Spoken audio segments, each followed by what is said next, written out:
नमस्ते, आपका स्वागत है। आज मैं फ़िश करी बनाने जा रही हूँ जो कि थोड़ी अलग तरह से होगी। ये बिल्कुल देसी तरीके से बना के दिखाऊँगी जैसे पुराने ज़माने में हमारी दादी-नानी बनाया करती थी। बहुत ही कम तेल से बनाती थी, बहुत ही कम मसालों से बनाती थी लेकिन टेस्ट में तो बहुत ही अच्छा होता था। उसी तरह से बनाने की मैं कोशिश की हूँ। इसमें बिना प्याज के बनाऊंगी और बहुत कम तेल दे के बनाऊंगी, तो आप भी ज़रूर इसे ट्राई करिएगा, बहुत ही टेस्टी लगेगी। तो चलिए शुरू करते हैं।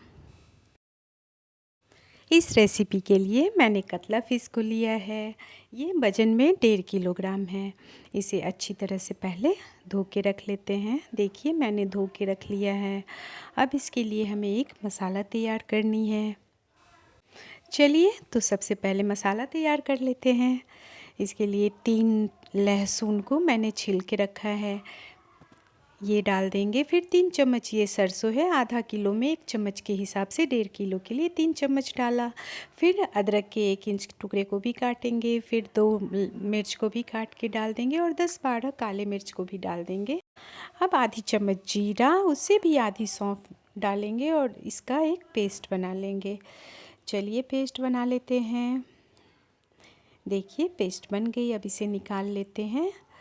देखिए कितनी अच्छी, एकदम बारीक पीसनी है क्योंकि अच्छी तरह बारीक होगी तो हमारी मछली की ग्रेवी भी बहुत अच्छी बनेगी, इसीलिए बारीक पीसनी है। इसमें सूखा मसाला भी ऐड कर देते हैं। इसके लिए हमने 1 चम्मच हल्दी, 1.5 चम्मच धनिया पाउडर और जितनी तीखी चाहिए उसके हिसाब से आप मिर्च डाल लेंगे और इसे हम अच्छी तरह से मिला देंगे। मिला देने के बाद ये पूरे मिल जाएंगे तो ये हमारा सूखा मसाला है ना वो भी फूल जाएगा। इसके लिए फिर हमने 3 टमाटर लिया है, इसको भी पेस्ट बना के रख लेंगे।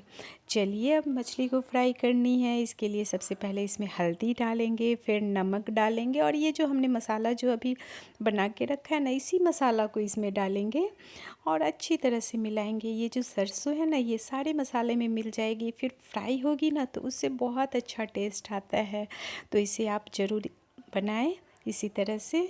चलिए इसे अच्छी तरह से पहले सारे में मिला देती हैं। देखिए मिल गई है ना। अब चलिए कढ़ाई को चढ़ाएंगे गैस पे। चलिए कढ़ाई भी गर्म हो चुकी है। अब इसमें सरसों तेल डालेंगे। सरसों तेल में ही पकाइएगा, बहुत अच्छा टेस्ट आएगा। और ज़्यादा तेल नहीं देनी है। पहले लोग कम तेल में ही पकाते थे, इसीलिए कम ही तेल डालेंगे, लेकिन तेल को बहुत गर्म होना चाहिए। कढ़ाई गर्म में फिर तेल को भी अच्छी तरह से गर्म करनी है, नहीं तो थोड़ी सी भी ठंडी रहेगी ना तो हमारी ये जो मछली है ना वो सट जाती है। इसीलिए कढ़ाई और तेल गर्म में ही मछली को तलें। देखिए हमारी ये मछली गोल्डन हो गई है, इसे निकाल लेते हैं। फिर इसी तरह से बारी बारी से फिर डालेंगे।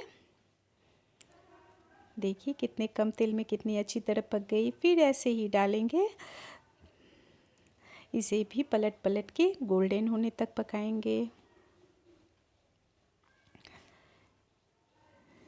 चलिए ये भी गोल्डन हो चुकी है, इसे भी अब निकाल लेते हैं। इसी तरह से बारी बारी से सारे को फ्राई करेंगे। और जब भी हम ये फ़िश फ्राई करेंगे ना तो फ्लेम जो है वो हाई पे होनी चाहिए। गर्म तेल और फ्लेम भी हाई पे होनी चाहिए, तब हमारी मछली नहीं टूटेगी। नहीं तो ये थोड़ी सी भी ठंडी रहती है तो मछली टूट जाती है, इसीलिए हमेशा फ्लेम हाई पे ही करेंगे। चलिए इसे भी पलटा देते हैं। इसी तरह से सारी मछली हमारी फ्राई हो चुकी है। अब ये भी निकाल लेंगे, गोल्डन हो चुकी है। चलिए इसे भी निकाल लेते हैं। देखिए इसी तरह से सारे फ्राई हो गए। चलिए अब ग्रेवी बनाते हैं। इसके लिए सबसे पहले कढ़ाई में तेल डालेंगे और ये 5 फ़ोरन है। इसमें सौंफ, मेथी, काला जीरा, जीरा और अजवाइन रहती है, ये सब डालेंगे। इसके साथ ही 2 तेज़पत्ता और 2 लाल मिर्च को डालेंगे। देखिए बहुत ही गर्म तेल था, लाल हो चुकी है। फटाफट इसमें मसाला को भी डाल देते हैं, नहीं तो जल जाएगी। चलिए मसाला को भी डाल दिया। अब थोड़ा फ्लेम को धीमा कर देंगे और थोड़ी सी पानी भी डाल देते हैं, इससे ये मसाला गीली हो जाएगी तो जलेगी नहीं। चलिए इसे अच्छी तरह से मिलाते हैं और इसे थोड़ी धीमी आंच पे ही हमें थोड़ी देर फ्राई करनी है। इसी तरह से फ्राई करेंगे और थोड़ी सी हींग भी डाल देते हैं। हींग से बहुत अच्छा कलर आएगा और स्वाद भी बहुत अच्छा आएगा। चलिए अब इसमें टमाटर को भी डाल देते हैं, वो जो टमाटर हमने पेस्ट करके रखा था। अब इसे भी हमें फ्राई करनी है, थोड़ी देर चलानी है कलछी से, नहीं तो नीचे लग जाएगी। धीरे एकदम धीमी आंच पे इसे फ्राई करनी है। देखिए कलर भी चेंज हो रही है, हो गई है लगती है। अब इसमें ग्रेवी के लिए हमें पानी डालनी है, हो गई है। चलिए पानी को डाल देते हैं, गर्म पानी ही डालिए। पहले इसे थोड़े पानी लेके अच्छी तरह से मिला देंगे और फिर हमें जितनी ग्रेवी चाहिए फिर उतनी पानी डाल देंगे।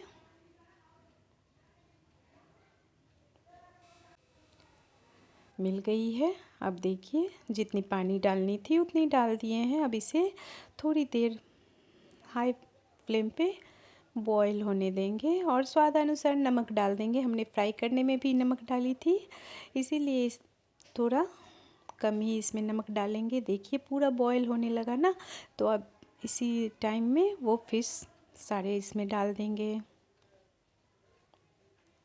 बारी बारी से हाथों से डालेंगे।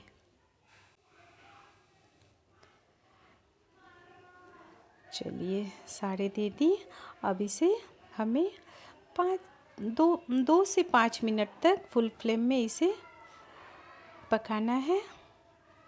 देख रहे हैं सारे तेल ऊपर आ चुके हैं। मसाला जब अच्छी तरह फ्राई होती है ना, तो ये तेल एकदम आप ऊपर आ जाती है। देखिए बॉईल होने लगी। अब थोड़ी देर 5 मिनट तक धीमी आंच में रख देंगे तो ये पक जाएगी। खुशबू तो बहुत अच्छी आ रही है। चलिए अब गैस को बंद कर देते हैं और कढ़ाई को नीचे उतारते हैं। बहुत ही अच्छी कलर आई है, खुशबू तो बहुत अच्छी आ रही है। देख रहे हैं ग्रेवी कितनी पतली है, बहुत ही टेस्टी बनी है। चलिए इसे सर्व करते हैं। आप इस रेसिपी को ज़रूर बनाएं क्योंकि ये थोड़ी अलग तरह से बनती है तो स्वाद भी अलग तरह से आती है। और आपकी दादी और नानी जो पहले जो बनाती थी, आप उसी तरह का टेस्ट पाएंगे इस रेसिपी में। तो आप ज़रूर ट्राई करें। देख रहे हैं कितनी अच्छी लग रही है ना, बहुत ही अच्छी बनती है।